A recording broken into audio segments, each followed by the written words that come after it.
La imagen de Adán y Eva, en el jardín del Edén, atrapados en el momento decisivo de la tentación, es quizás una de las representaciones más emblemáticas del pecado. En el cristianismo primitivo, el pecado se consideraba una transgresión a la ley divina que podía destruir la relación entre el hombre y Dios. Estos comportamientos se agruparon en un conjunto de vicios: lujuria, gula, avaricia, pereza, orgullo, ira y envidia, conocidos como los 7 pecados capitales. La falta de correspondencia entre nuestras intenciones y nuestras acciones forma parte de nuestra vida diaria. Queremos ser humildes, pero caemos en la soberbia; intentamos trabajar duro, pero cedemos a la pereza. Esta falta de autocontrol revela una división interna, un problema ancestral que yace en la raíz de la condición humana. En el pensamiento griego antiguo, el pecado se entendía principalmente como una alteración del orden cósmico, social o divino. En la Ética a Nicómaco, Aristóteles desarrolla el concepto de acrasia, que significa debilidad de voluntad o falta de autocontrol. Describe al hombre que sabe lo que es correcto, pero se deja vencer por el deseo, hace lo peor, y posteriormente siente arrepentimiento. A este hombre lo llama incontinente, separándolo del vicioso, que también obra mal, pero no siente remordimiento por sus actos. Filosóficamente, la lujuria ha sido reconocida desde la antigüedad como un vicio que desordena la razón y la virtud. Platón y Aristóteles la vinculaban a la falta de moderación y a la subordinación de la razón a los deseos, describiéndola como un impulso desordenado que impide alcanzar el equilibrio necesario para la vida buena y plena. Aristóteles la describe con los términos incontinencia e intemperancia, comportamientos opuestos a la virtud de la templanza y del dominio de sí mismo, y compara al lujurioso con un niño rebelde contra la autoridad, que se muestra refractario a las enseñanzas de la razón. Santo Tomás de Aquino, en la tradición cristiana, la consideraba uno de los pecados capitales, precisamente porque refleja un desvío de la voluntad humana de lo racional y espiritual hacia lo meramente sensorial. Que la lujuria presenta este tipo de locura deliberadamente cultivada, es algo que puede verse en el episodio de David y Betsabé. Asediado por la ociosidad, David cae sin darse cuenta en la lujuria del placer, que a su vez abre el camino a pecados cada vez más graves como la corrupción, la mentira, la traición, la cobardía, el asesinato. Pierde no solo la continencia, sino el respeto a la mujer de los demás, la integridad y su dignidad de gobernante y de hombre. Puede decirse que el vicio de la lujuria, a primera vista perteneciente a la esfera biológica, presenta características primordialmente culturales. En efecto, la lujuria está esencialmente ligada a la fantasía y a la imaginación, y encuentra estímulos y sugestiones en los medios de comunicación, televisión, novelas, revistas, películas. La relación entre lujuria e imaginación se hace aún más evidente cuando se consideran los trastornos de adicción a Internet. En este contexto, la imagen, y sobre todo su reelaboración fantástica, acaban absorbiendo por completo la mente del individuo, hasta el punto de extinguir por completo no solo el deseo sexual, sino cualquier otro tipo de interés y actividad. Por ejemplo, la pornografía revela grandes temores en la esfera afectiva, porque lleva a escapar de las dificultades de una relación real y estable, y a refugiarse en una fantasía irreal pero tranquilizadora. Pero este sustituto del poder y del escapismo se paga a un precio muy alto. El adicto al porno termina creando un mundo alternativo, refugiándose cada vez más en él y alejándose de las responsabilidades y desafíos de la vida real. La lujuria, por tanto, es el vicio de la cantidad, no del placer, de la compulsión, no del amor, del acto, no del cuerpo. Según la psicología moderna, la lujuria actúa como un catalizador del deseo, impulsando la búsqueda incansable de otra persona, incluso ignorando la razón intelectual y barreras emocionales como la culpa o la vergüenza. Generalmente, enfoca la atención en el presente inmediato, haciendo que las personas tomen decisiones urgentes sin considerar las consecuencias a largo plazo. En términos neurobiológicos, la lujuria activa el sistema límbico mientras la corteza prefrontal, encargada del juicio y la planificación, se relaja. La lujuria no es simplemente deseo sexual, aunque esta sigue siendo su manifestación más reconocida. Es el hambre de satisfacción rápida que supera el ámbito físico y permea todos los aspectos de la experiencia humana. A diferencia de la atracción, que puede ser paciente y nutritiva, La lujuria es inherentemente impaciente, consumista y egocéntrica. Se basa en la objetificación, reduciendo seres complejos a simples medios para satisfacer placeres momentáneos. Cuando sentimos lujuria por alguien, no vemos a una persona con esperanzas, miedos, sueños y luchas, sino solo un conjunto de atributos que prometen placer instantáneo. La tradición budista describe la lujuria como una de las principales fuentes de sufrimiento, una sed que nunca puede satisfacerse de manera permanente. Para comprender verdaderamente la lujuria, debemos reconocer sus profundas raíces biológicas. La evolución nos ha dotado de impulsos poderosos que, en su momento, aseguraban nuestra supervivencia y reproducción. La lujuria sexual, su manifestación más primitiva, cumplía el propósito crucial de propagar nuestra especie. Las intensas respuestas fisiológicas, aceleración del ritmo cardíaco, dilatación pupilar, sensibilidad aumentada, eran la manera que tenía la naturaleza de garantizar que nuestros antepasados superaran obstáculos y riesgos para aparearse con éxito. La neuroquímica de la lujuria involucra una combinación compleja de hormonas y neurotransmisores. La testosterona y el estrógeno crean la predisposición biológica subyacente, mientras que la dopamina proporciona motivación y sensación de recompensa. La norepinefrina genera excitación y energía, y la feniletilamina produce la sensación embriagadora del enamoramiento. Esta sinfonía química crea un estado de conciencia alterado que puede anular temporalmente el pensamiento racional y la planificación a largo plazo. Lo que una vez ayudó a nuestros antepasados a sobrevivir y reproducirse puede, en el mundo moderno, convertirse en nuestra propia prisión. El cortisol, hormona del estrés, también juega un papel significativo en el comportamiento lujurioso. Cuando nos sentimos ansiosos, solos o insuficientes, la lujuria puede convertirse en una forma de automedicación, inundando temporalmente nuestro sistema con químicos de placer que enmascaran el dolor subyacente. Esto crea un ciclo vicioso. Las heridas emocionales impulsan la lujuria, que genera más daño emocional, alimentando así la necesidad de más automedicación. La lujuria está profundamente incrustada en estructuras sociales y patrones culturales. Todas las sociedades han lidiado con cómo canalizar, controlar o suprimir los impulsos lujuriosos, permitiendo al mismo tiempo una expresión saludable de los deseos naturales. En muchas sociedades tradicionales, se desarrollaron sistemas elaborados de cortejo, matrimonio y jerarquía social para regular la lujuria sexual y material. Dentro de este marco cultural, la teología cristiana también ha reflexionado extensamente sobre la lujuria, particularmente en sus manifestaciones sexuales. Aunque reconoce el deseo sexual como parte natural de la creación humana, el cristianismo distingue entre la expresión sexual saludable dentro de relaciones apropiadas y la objetificación que reduce a otros a meros instrumentos de gratificación. Para Jung, cuando los seres humanos pierden su conexión con lo sagrado en sí mismos y en los demás, comienzan a relacionarse con el mundo como una colección de objetos para consumir. Estas perspectivas espirituales comparten varias ideas comunes. La lujuria es, en última instancia, un intento de llenar el vacío espiritual mediante medios materiales. La lujuria es destructiva por su propia naturaleza, en primer lugar, porque niega la realidad, ya que su mundo es la imaginación, un mundo falso y superficial, que impulsa a huir de la intimidad, de la manifestación de los sentimientos y de la ternura. Lo que se destruye, en particular, es la confianza en el otro, la verdad de una relación, el deseo de implicarse. Una de las heridas más graves y difíciles de curar tras una decepción amorosa es precisamente la capacidad de dar confianza, que constituye una pesada hipoteca para cualquier planificación futura. Las consecuencias sociales se extienden más allá de las relaciones personales, afectando a comunidades más amplias. Las culturas que normalizan o fomentan el comportamiento lujurioso suelen experimentar aumento en la desintegración familiar, abuso de sustancias, violencia e inequidad social.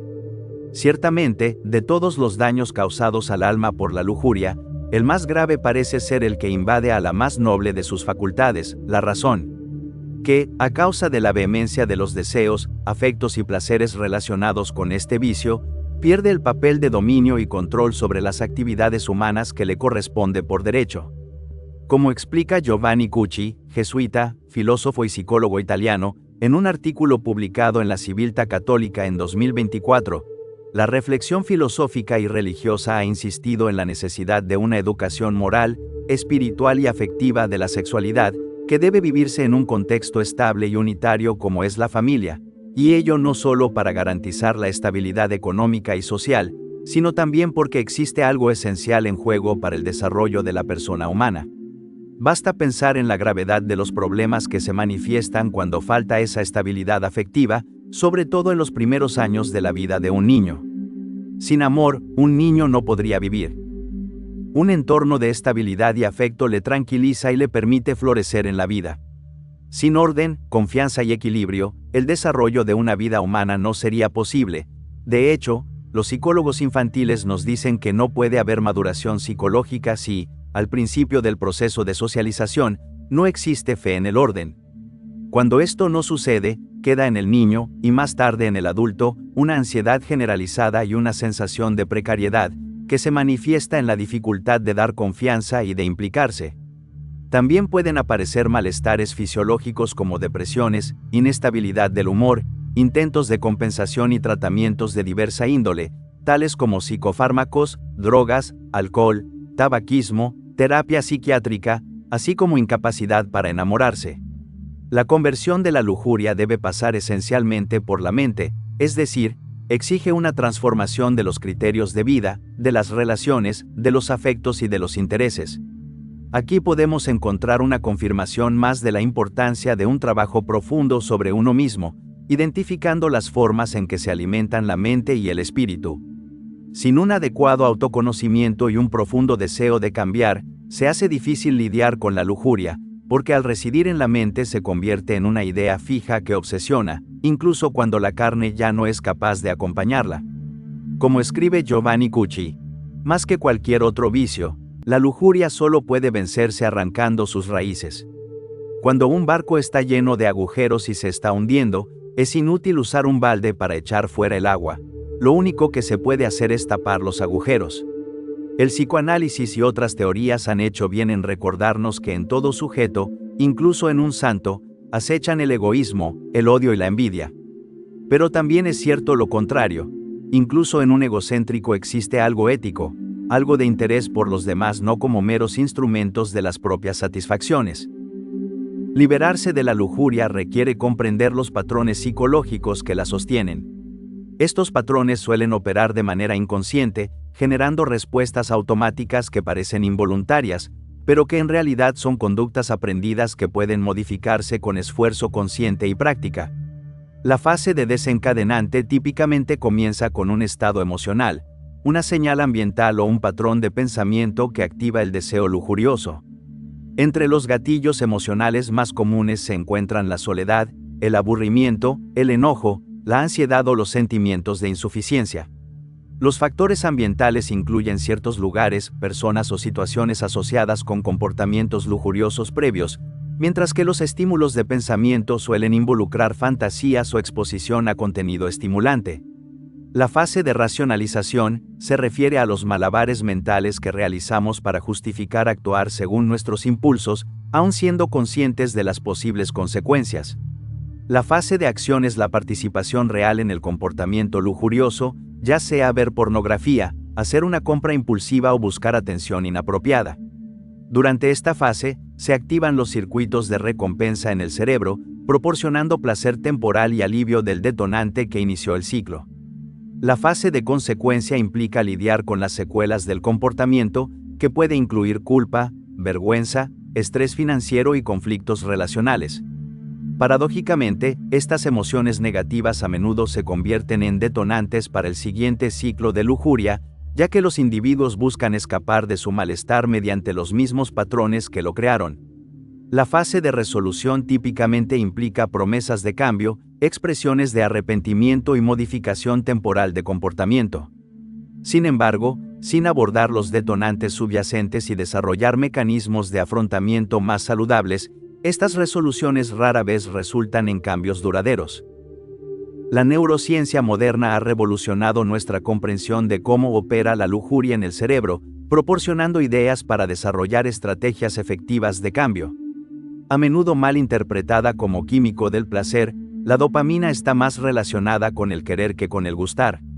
crea la motivación para buscar recompensas y la anticipación de satisfacción, pero no proporciona satisfacción duradera por sí misma. Esto explica por qué los deseos lujuriosos pueden sentirse tan irresistibles, aunque a menudo generen decepción al cumplirse. La corteza prefrontal, responsable de funciones ejecutivas como planificación, toma de decisiones y control de impulsos, a menudo se ve afectada durante estados de alta excitación. La neuroplasticidad, la capacidad del cerebro para cambiar y adaptarse, ofrece esperanza para quienes luchan con patrones de lujuria.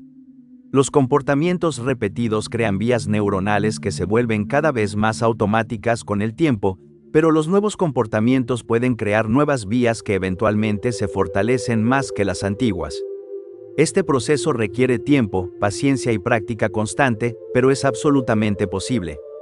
El proceso de habituación del cerebro significa que la exposición repetida a estímulos lujuriosos resulta en una respuesta disminuida con el tiempo, requiriendo estímulos cada vez más intensos para alcanzar el mismo nivel de satisfacción. Este patrón de escalada, observado en la neurobiología de la lujuria y otras adicciones, refleja cómo los deseos humanos pueden desbordar la razón si no se canalizan de manera adecuada. La cultura griega antigua, consciente de estos riesgos, hacía distinciones sofisticadas entre diferentes tipos de amor y deseo. Eros representaba el amor apasionado, a menudo lujurioso, mientras que Ágape describía el amor espiritual desinteresado. Los griegos reconocían que el eros podía ser perjudicial o trascendente, según cómo se canalizara. La sociedad romana adoptó un enfoque más pragmático hacia la lujuria, viéndola como una fuerza natural que debía gestionarse para mantener la estabilidad social.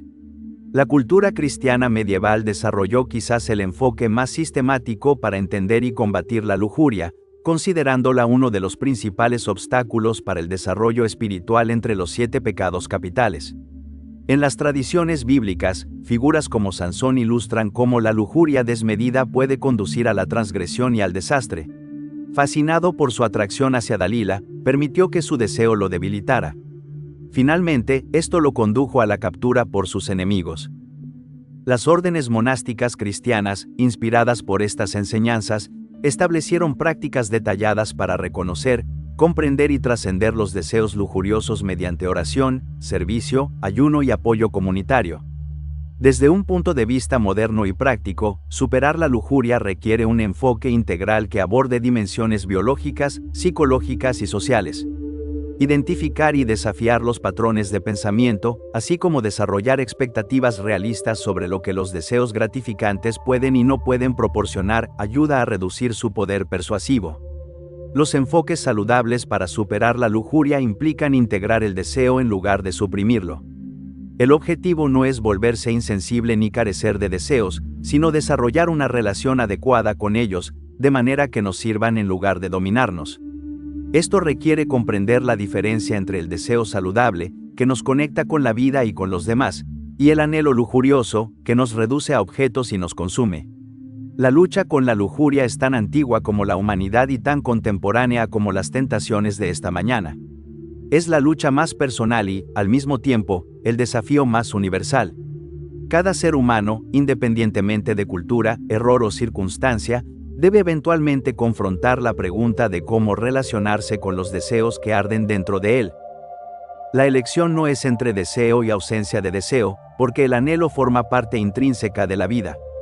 Más bien, la elección es entre una relación consciente con nuestros impulsos o la esclavitud inconsciente a ellos.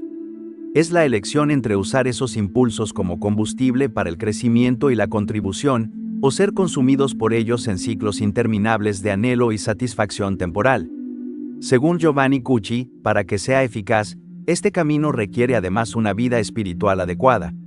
Si la lujuria resulta ser una búsqueda distorsionada de lo absoluto, no se puede contrarrestar eficazmente más que ofreciéndole lo que pide veladamente. Este es el aspecto decisivo.